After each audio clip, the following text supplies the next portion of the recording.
Each and every year, we become more, not less, addicted to oil, a 19th century fossil fuel that is dirty, dwindling, and dangerously expensive.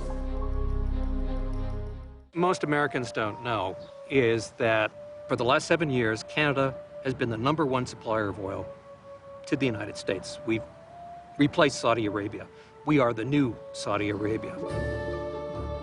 The nice thing about Canada is that it is a direct pipeline to the U.S. It's reliable fuel, it's from a stable source, and it's not going to be affected by weather issues like hurricanes. So it's a significant factor, and I expect one that will continue to grow in the future. Digging the bitumen out of the ground, squeezing the oil and converting it into synthetic crude is a monumental challenge. It requires vast amounts of capital, Brobdingnagian technology, and an array of skilled workers. In short, it is an enterprise of epic proportions, akin to building the pyramids or China's Great Wall, only bigger. The tar sands are the largest industrial development and the largest energy project on the face of the planet. The land that we're talking about being disturbed is an area 149,000 square kilometers, an area the size of the state of Florida or the entire country of England. Tar sands production is going to quadruple over the next 20 years or so.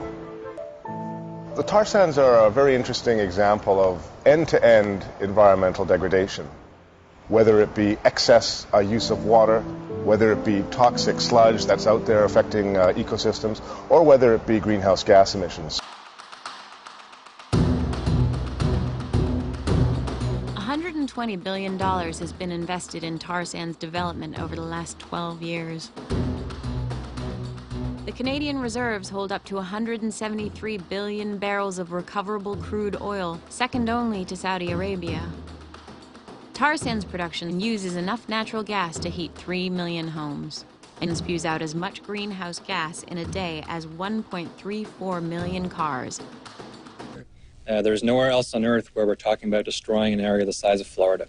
There is nowhere else on Earth where you have toxic ponds that are so big that you can now see them from space.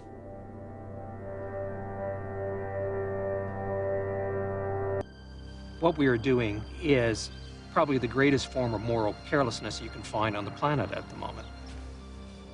We now have 60 kilometers of toxic lakes all along the Athabasca River. And what we know at this point in time is that we know that every single one of these tailings ponds leaks. They were, after all, only made out of sand. Alberta's Liberals say tainted water leaked from an oil sands plant into the Athabasca River was kept secret for months. The opposition released a report today saying the leak from Suncor's wastewater pond happened last fall and that residents downstream were not told about it until 2 weeks ago. I don't know when they were told, and that's one of the things I want to find out for sure is were the people notified, and again, what was the level of toxicity. Tar sands generate a number of toxic chemicals hazardous to life. More disturbing is that these pollution levels are rising. Tar sands are not standard oil. They are full of all sorts of very nasty things that we do not want in our world. When you put arsenic and PAHs together, the carcinogenic effect can increase by 8 to 18-fold. And this is exactly what we have in the water and in the sediments of the river and in the delta. If you continually put billions of liters of tailings into ponds every day, 1.8 billion liters per day, where's it going to go? It eventually, some of it has to leak. The best estimates right now are that for about every 160 liters of tailings that are produced, one leaks and escapes to the ecosystem. That's pretty good from an engineering perspective. 160 liters we put in a pond, only one gets away. The problem is we're dealing with toxic substances on massive, massive volumes, and so that's not a good thing. And the reality is that this project threatens the world's third largest watershed. The area is vast, a toxic pond that stretches for several square kilometers, and a landing point on Monday for hundreds of migratory birds. Out of almost 500 that landed on this toxic pond at Syncrude's oil sands site, only a handful have been recovered. And now there seems to be little hope of saving the ducks. A completely oiled bird would sink nearly immediately. This all coming as Alberta is on a $25 million PR campaign supporting the oil sands.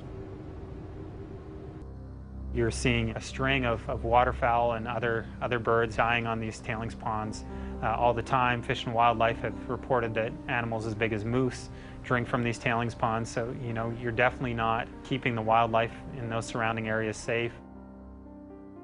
At 35 million acres, Canada's boreal forest is one of the largest remaining intact forest ecosystems on Earth. Larger than the Brazilian rainforest, the boreal is the nursery for countless migratory birds and endangered species. I think we have a lot of information about the health impacts on wildlife. Certainly we know there are major impacts on wildlife populations through loss of habitat. Woodland caribou herds in northeastern Alberta have declined by 50% over the past decade as a result of oil sands development. Likewise, seen declines in a whole number of boreal forest birds and other mammal species. So that's obviously a big concern. Today's government and stakeholders can look back with pride at the approach we all took in managing the oil sands deposit and the consistent and acceptable picture we have created from whatever perspective you look at it. The world is no longer watching us to see if we'll fail. They are now lined up to learn from our success. You know, the announcement last night is Heather Kennedy, and this lady I know very well from Suncor, is now in the government and in the area of approvals. So what does that say to you? Well, it's not only unusual, it's completely unacceptable. We have now someone who's a senior official with Suncor, has been made in deputy minister responsible for development around Fort McMurray, and Suncor is still paying her salary. And the conflict of interest here is so thick, you couldn't cut it with a knife. Because right now, what we have is a government that is basically industry's best friend. And they will not lift a finger that will do anything to harm industry in any way. Our environmental rules, although they're very good, are rarely enforced. The government gives water away to companies without charging a fee. There are very, very few violations or prosecutions on environmental issues, whether it has to do with air pollution or water pollution. I've spoken with environmental officers for the Alberta government who have been frustrated to tears because they have filed reports, have caught polluters year in, year out, and nothing ever happens. It gets to a certain point at the political level and they kill the investigation. It's a big wrong. It is a huge wrong. And there probably is, you know, criminal activity going on to suppress, you know, a report.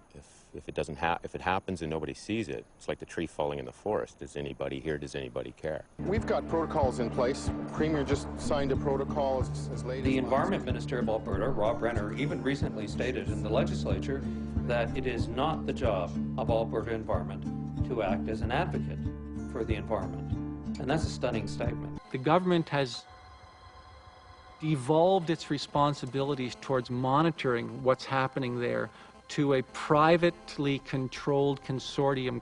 It's controlled by industry, having private data that I can't get if I want to analyze it, telling the government what is happening there. It's completely out of control.